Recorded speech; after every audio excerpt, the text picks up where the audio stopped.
Honey honey అని కొత్త Telugu cinema నిన్న శుక్రవారం ఫిబ్రవరి 6న థియేటర్స్ రిలీజ్ అయింది. మన నవీన్ చంద్ర హీరో. ఈ సినిమా రిలీజ్కి ముందు నేను ట్రైలర్ వచ్చినప్పుడు చూశాను. ట్రైలర్ చూస్తే ఏదో క్షుద్ర శక్తులు, కొద్దిగా డార్క్ సినిమా లాగా అనిపించింది. ఇక సినిమా చూస్తే సినిమా రన్ టైం తక్కువే ఉంది, 1:50 ఉంది. గంట ఫస్ట్ హాఫ్, 50 నిమిషాలు సెకండ్ హాఫ్. ఇక సినిమా స్టార్టింగ్లోనే ఏదో అడవిలో ఏదో కొంతమంది క్షుద్ర పూజలు చూస్తున్నట్టు చూపించారు. అందరు నాలుకలు చాపుకొని ఏదో ఊగిపోతూ ఉంటారు, కానీ ఏం చేస్తున్నారు, ఎందుకు చేస్తున్నారు అనేది కంక్లూషన్ ఇవ్వలేదు. అక్కడ సీన్ కట్ చేస్తే మన నవీన్ చంద్ర క్యారెక్టర్ను చూపించారు. నవీన్ చంద్ర ఏదో అతని ఫ్యామిలీ, అతని వైఫ్. అక్కడ కొంచెం అది మరి స్క్రీన్ ప్లే లోపమా, ఎడిటింగ్ లోపమా అర్థం కాలేదు. కానీ అక్కడ అంటే ముందు ఫ్యామిలీలో చూపించారు, చిన్న పాప ఉంటుంది. మళ్ళీ 2019 అని చూపించారు. ఆ పాప పెద్దగా చూపించారు. అంటే నేను ఫ్లాష్ బ్యాక్ అనుకున్నాను, సినిమా అంతా చూసాక అర్థమైంది ఫ్లాష్ బ్యాక్ కాదు, ఇది ప్రజెంట్ టైమే అనేసి. ఆ పాప పెద్దగా ఏంటుంది, పెళ్ళాము, భర్త, ఇక ఏదో ఫ్యామిలీ గొడవలు. ఇది ఏదో క్షుద్ర పూజలు ప్రాక్టీస్ చేస్తుంటాడు మన నవీన్ చంద్ర.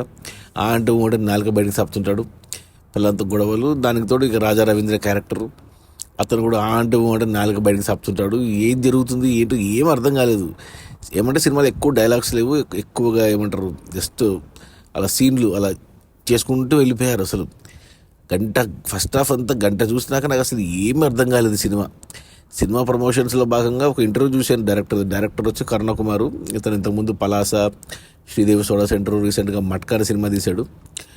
సో అతను ఇంటర్వ్యూలో చెప్పింది ఏంటంటే ఉత్తరాంధ్రలో శ్రీకాకుళం సైడ్ ఏదో పిల్లి మాయ అనేది చెప్పాడు.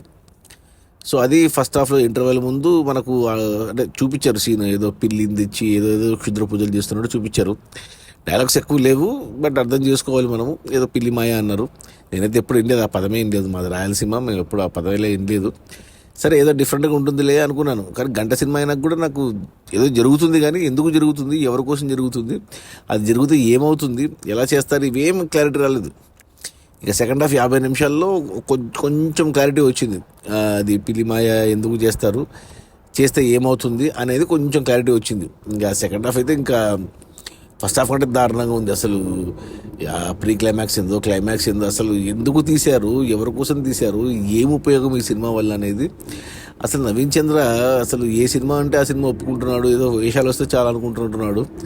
ఇలాంటి ఈ సినిమా వల్ల అసలు అంటే ఇంకా నేను పచ్చగా చెప్పాలంటే చెత్త సినిమా. అసలు ఇది అర్థం లేని సినిమా. అసలు ఈ టైటిల్ హనీ అనేది అసలు ఎంత ఫన్నీగా ఉందంటే, హనీ అట్లీస్ట్ ఒక పిల్లి మాయ అని పెట్టినా బాగుండేమో ఈ సినిమా టైటిల్. అసలు ఏమీ బాగాలేదు, ఒక్క కోశాన కూడా ఏమంటారు 1% కూడా నచ్చలేదు నాకు సినిమా. చండాలంగా ఉంది సినిమా. ఇక ఆ పైన మీ ఇష్టం. నా రేటింగ్ వచ్చి 1/5. Very bad movie. ఇక చూస్తే ఫ్యామిలీతో చూడొచ్చు, ఫ్యామిలీతో అస్సలు చూడలేము. అసలు ఎవరు చూడకూడదు. ఫ్యామిలీతో చూస్తే పొరపాటున ఒక సీన్ ఏదో పెట్టి, ఆ దివి అమ్మాయి, బిగ్ బాస్ అమ్మాయి దివితో ఏదో ఒక సీన్ లాంటిది పెట్టుకున్నారు. ఏమీ లేదు కానీ, బట్ ఇంకా చెత్త, ఇంకంతే. ఇంకా ఒక B grade, 3rd grade, C grade ఫిల్మే ఇది. అసలు ఎలా తీశారో, ఇన్కంప్లీట్ ఫిల్మ్ లాగా అనిపించింది సినిమా. అసలు ఎందుకు తీశారో ఏం కథనో కానీ. ఇక థియేటర్లో నాకు తెలిసి ఎవరు చూడరు ఈ సినిమాను. ఇంకా OTT కూడా ఎవరు కొనుక్కోరు. ఇంకా ఎవరైనా OTTలో వస్తే కానీ పొరపాటున చూస్తామంటే ఇంకా మీ కర్మ అది. మిమ్మల్ని ఎవరు కాపాడలేరు. 1:50 నిమిషాల టార్చర్ తప్ప సాధించింది ఏమీ లేదు ఈ హనీ అనే సినిమా. ఒక చెత్త సినిమా. సో మర్చిపోండి ఈ సినిమాని, పొరపాటున కూడా చూడమాకండి. సో నా రేటింగ్ వచ్చి 1/5. Okay, bye.